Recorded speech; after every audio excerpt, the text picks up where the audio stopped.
ഇന്ന് നമുക്ക് ഷക്ഷുക സ്റ്റൈലിൽ നാടൻ മുട്ടക്കറി തയ്യാറാക്കി നോക്കാം. കുറച്ച് വെളിച്ചെണ്ണ ഒഴിച്ച് കടുക് പൊട്ടിക്കാം.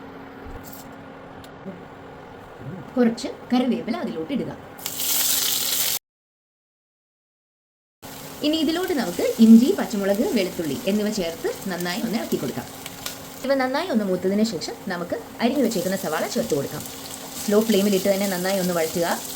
സവാള ഏകദേശം ബ്രൗൺ കളർ ആവുമ്പോൾ അതിലേക്ക് നമുക്ക് കട്ട് ചെയ്ത് വെച്ചേക്കുന്ന ടൊമാറ്റോ ആഡ് ചെയ്യാം.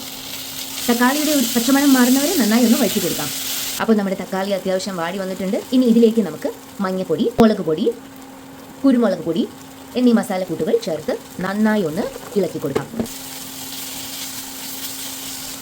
മസാലയുടെ പച്ചമണം മാറുന്നത് വരെ നമുക്കിതൊന്ന് മിക്സ് ചെയ്യാം. ഒരുപാട് മസാലകളൊന്നും ഇല്ലാത്തതുകൊണ്ട് നമുക്കിതൊരു 2 മിനിറ്റ് മിക്സ് ചെയ്താൽ മതിയാകും. അവസാനമായി ഇതിലേക്ക് കുറച്ച് ഗരം മസാല ആഡ് ചെയ്ത് ഒന്ന് മിക്സ് ചെയ്ത് കൊടുക്കാം. ഇനി ഇതിലേക്ക് നമുക്ക് തേങ്ങാപ്പാൽ ചേർത്ത് കൊടുക്കാം. നന്നായി ഒന്ന് ഇളക്കി കൊടുക്കുക.